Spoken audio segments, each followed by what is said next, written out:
Good morning, Vietnam!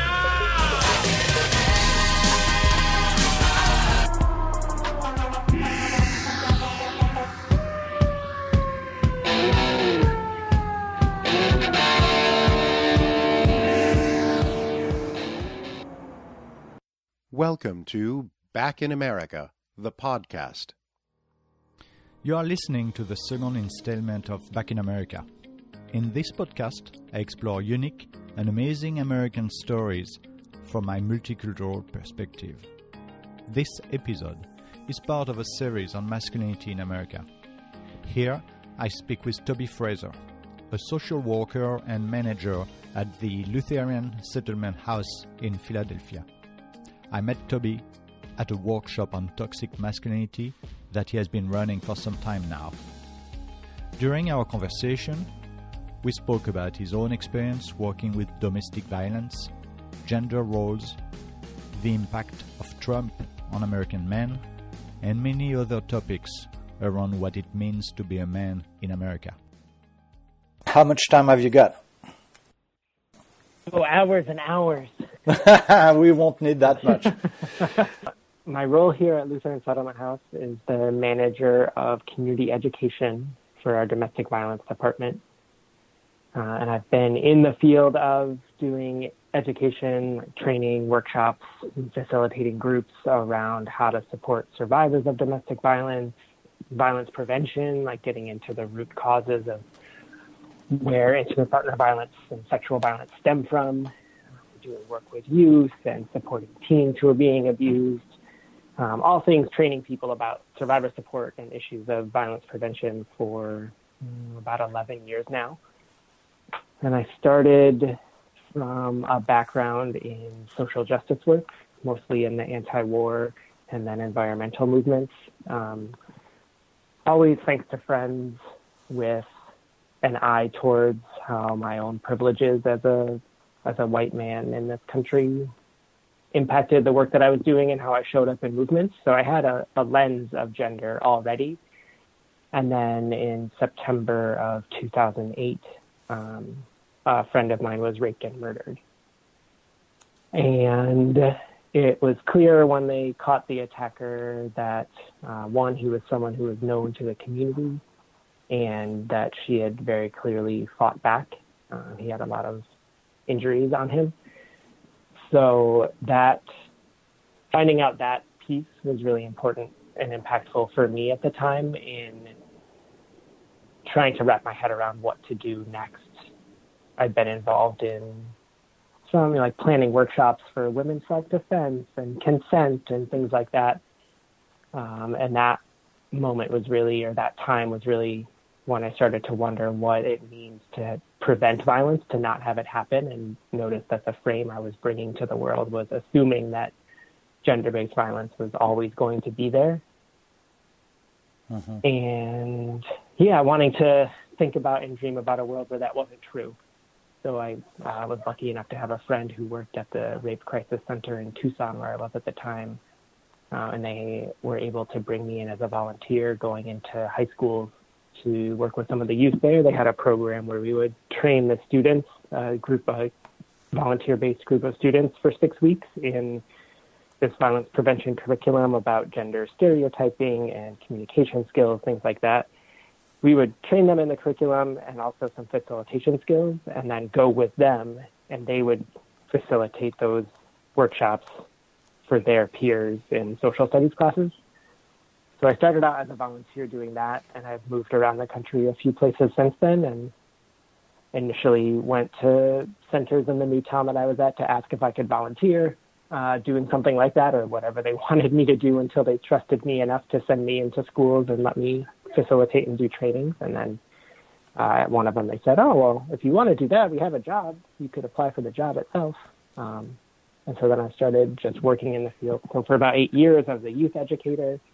And then moving to Philly at Lutheran Settlement House, I started as the community educator, and about a year later moved up to be the manager for the education team. So I get to support our youth educator and community educator now. Right. Okay. So you're paid staff, right? You're not a volunteer. Okay. Right. Okay. Yeah.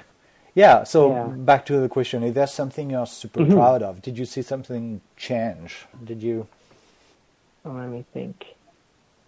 Something that I feel proud of is that we were able to tackle an issue that in some ways is just bystander intervention. How do you say something when you see something going on? What are options there?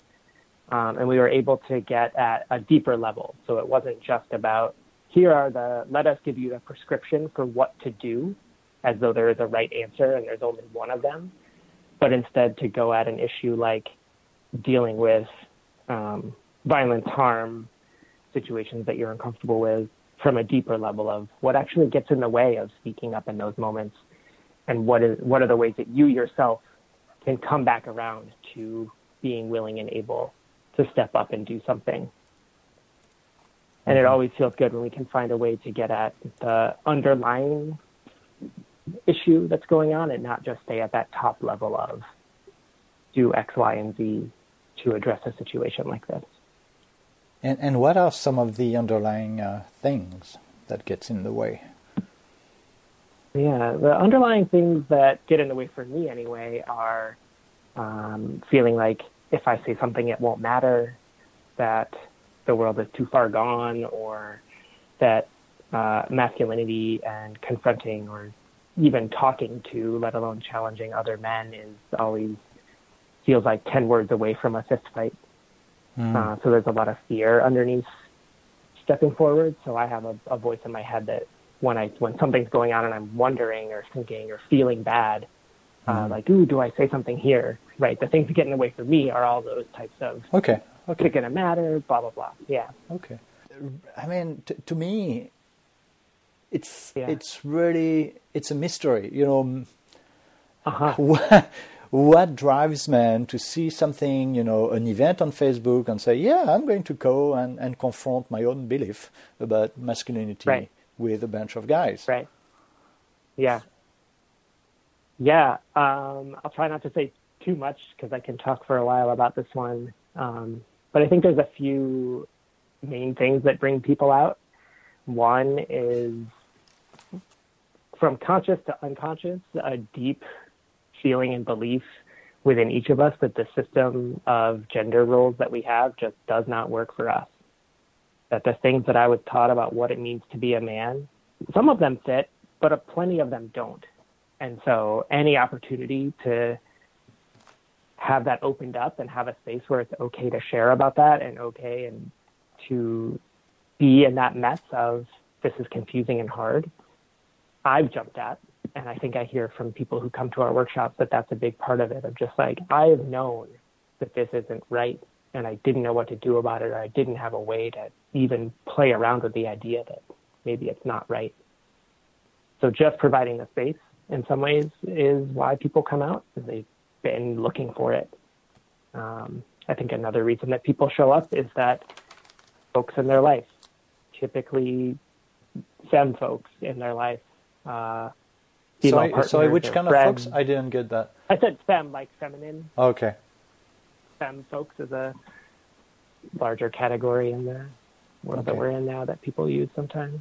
But yeah, so like female partners, friends, parents, family members have definitely pointed our workshops out to men in their life that they would like to either change their behavior or because they themselves see that the men are, like this particular guy is struggling with what it means to be a man and isn't comfortable with the microaggressions or the overt violence that he's seen in the people around him, but doesn't know what to do.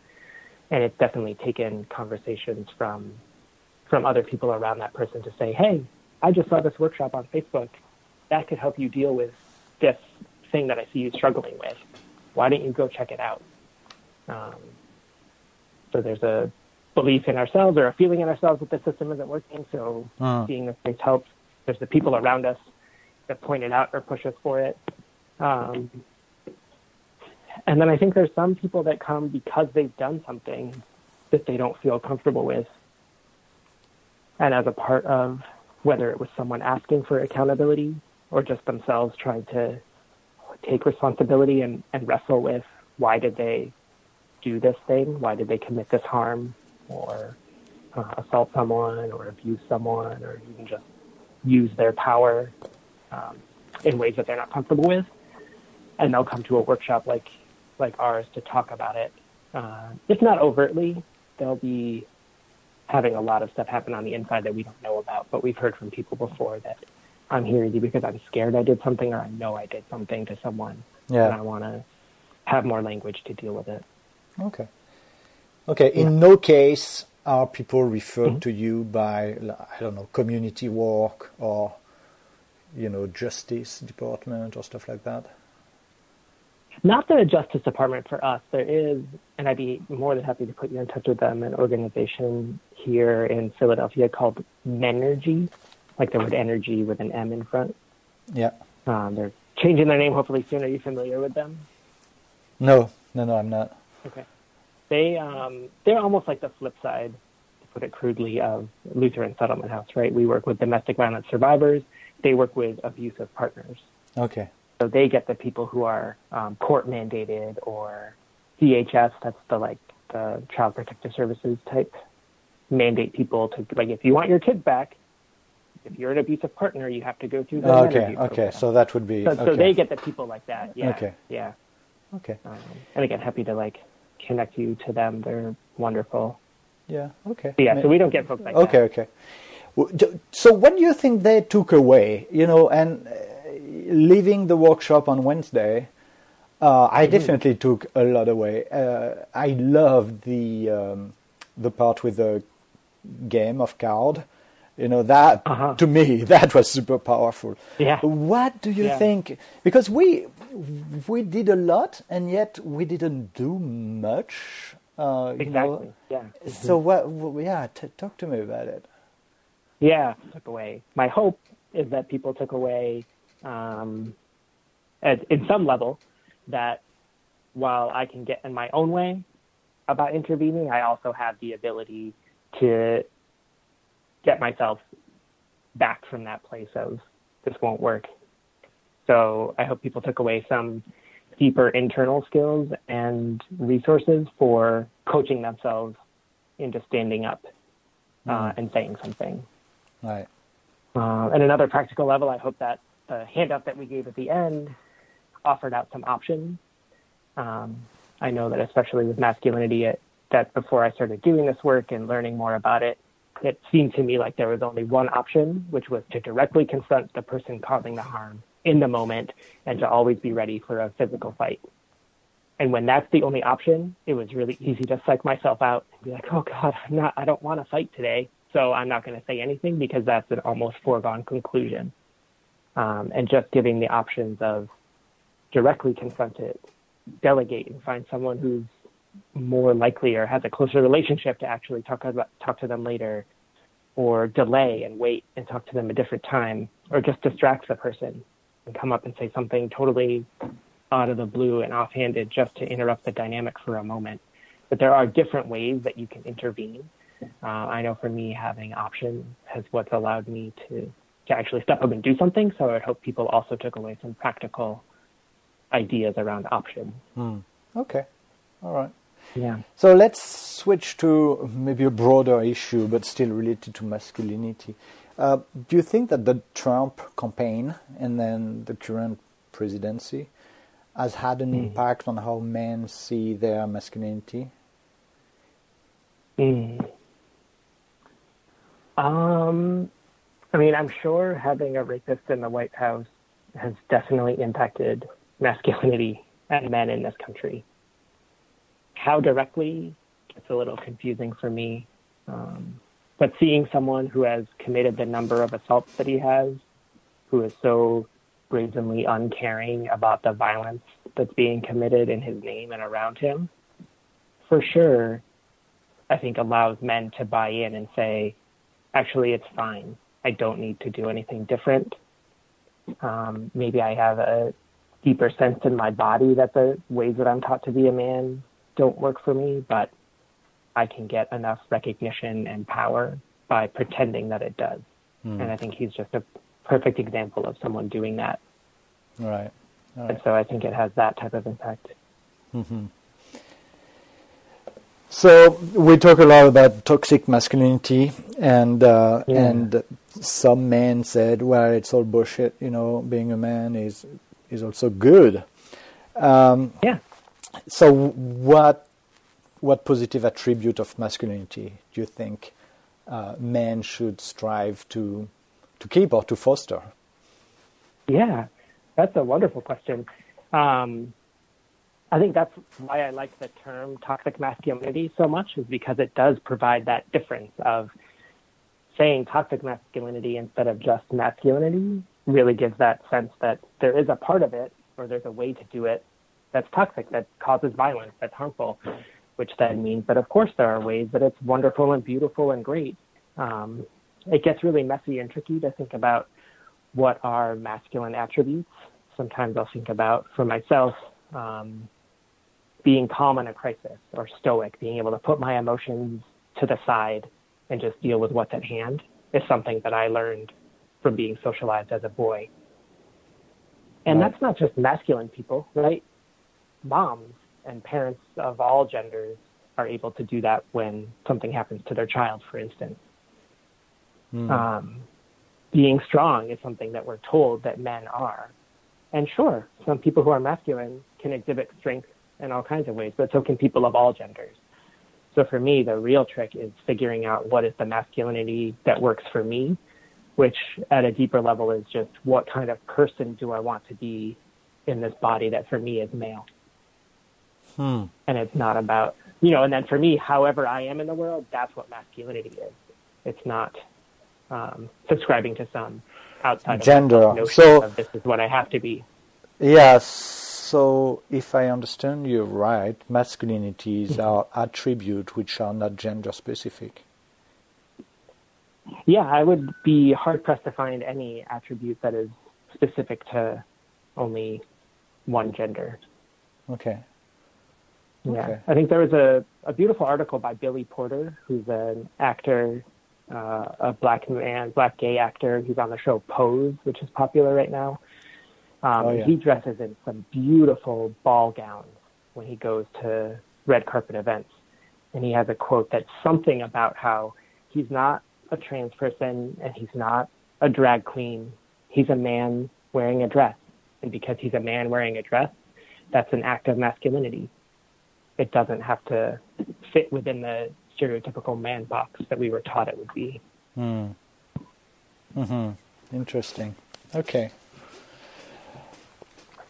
Now, maybe a bit more philosophical question.